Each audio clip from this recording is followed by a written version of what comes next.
my name is Erica, and today I'm going to be reading The Brave Tin Soldier. There was once a little boy who received a set of tin soldiers as a birthday gift. Each had been made from the melted tin of the very same spoon. They all looked identical in their distinguished red and blue uniforms. All that is, except for one, who only had one leg, as there had not been enough tin to make him another. On that one leg, the tin soldier stood just as noble, perhaps even more so, than his brothers did on their two legs. The little boy adored his tin soldiers, but he liked the one-legged tin soldier best of all. At the end of the day, he gathered them up and returned them to their box for the night. Now everybody knows that when people are out of sight, toys come out to play. This time was no different. Toys throughout the playroom popped out of their boxes and baskets, and there were games, dancing, and battles galore. But the one-legged tin soldier's attention was elsewhere. A beautiful music box that sat on the mantelpiece nearby enchanted him. As he looked up at it, something even more interesting caught his attention. A lovely paper ballerina. With her arms outstretched and one of her legs raised high under her sparkling blue tutu, the beautiful ballerina stood on only one leg. "Why, she's just like me," thought the tin soldier. He couldn't take his eyes off her. Suddenly, at the stroke of midnight, a mean-looking troll popped out of a box and spotted the tin soldier for the first time. He followed the soldier's gaze and said, "Don't you know it's rude to stare, soldier? Ha! Better keep your eyes to yourself, or something bad might happen. Just wait and see." In the morning, when the children came downstairs to play, the tin soldier was forgotten on the sill of an open window. While he was now further away from the ballerina, he could still admire her from his spot, and what a sight she was! The tin soldier was so smitten by the lovely ballerina that he wasn't paying very much attention to anything else. He didn't notice that it was a very blustery day outside. Suddenly, before he knew it, the tin soldier was swept up in a gust of wind and carried out the window. As he fell from a great height and landed on the street outside, he remembered the nasty troll's warning. Two little boys walking by spotted the tin soldier lying on the sidewalk. "Look, a tin soldier!" cried one of them.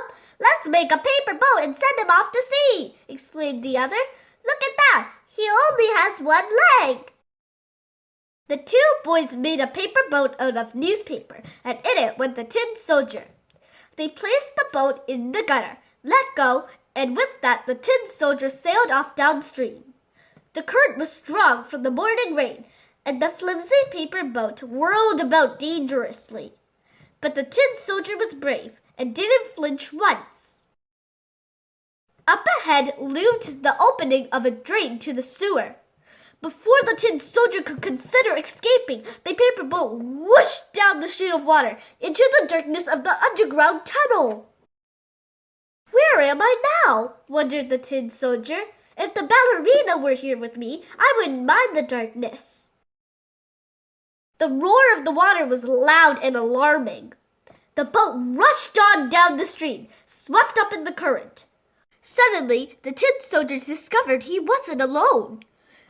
"Who goes there?" sneered a filthy sewer rat. "Stop! Stop at once! You haven't shown your passport!" The tin soldier didn't have a passport, and even if he did, there was no time to show it to the mean sewer rat. He was going too fast. Up ahead, there was a break in the blackness of the underground. Daylight! The tunnel was coming to an end. As the paper boat neared the end of the tunnel, it whirled dangerously, and water began to pour in over the sides. Soon, the tin soldier heard a terrible roar that became louder and louder as he sailed toward the light. It was a waterfall! At the end of the drain pipe, the tin soldier was shot out of the boat. As he plummeted toward the canal below, he thought once more of the pretty ballerina and how he might not ever see her again. The tin soldier sank deeper and deeper into the water when suddenly he was snatched up and swallowed by a large fish in one big gulp. Now where am I? Wondered the tin soldier, for there was no light whatsoever inside the fish's belly. Anyone else would have been very scared indeed, but the tin soldier was brave. As the fish swam along, sometimes quickly and other times more slowly, the tin soldier was jostled to and fro inside the fish's belly. Without warning, the fish suddenly became still. The tin soldier could do nothing but wait. After some time, a flash of light appeared, and soon the tin soldier saw daylight once more. I don't believe it, exclaimed the mother of the boy whose tin soldier it was. It's the tin soldier. How funny that he ended up in the belly of a fish we bought at the market. With that, she picked up the tin soldier and brought him to the playroom to show her eldest son what she had found inside the fish's belly. He was amazed. What an adventure for a tin soldier! The tin soldier was placed next to his fellow comrades on the playroom table. They silently saluted their lost brother. What luck to end up back at the very same place! Then, across the room, he spotted the pretty ballerina, who stood lovelier than ever in the very same position, with one of her legs raised under her tutu. He had never been happier to see her, and loved her now more than ever. Without warning, the little boy's younger brother stormed in, upset that he couldn't find his favorite toy. He reached down and grabbed the first thing he saw and angrily launched it into the fire that blazed in the fireplace. It was the tin soldier! Oh dear, thought the tin soldier, as he felt the heat from the flames begin to melt him. The nasty troll was right.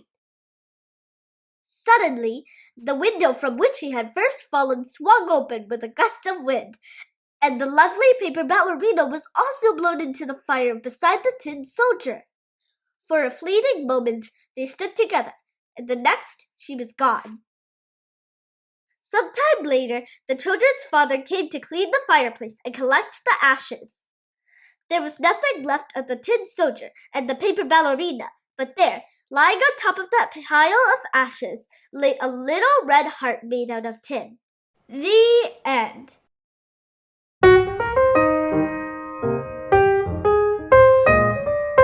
I hope you liked this video and please subscribe to my channel.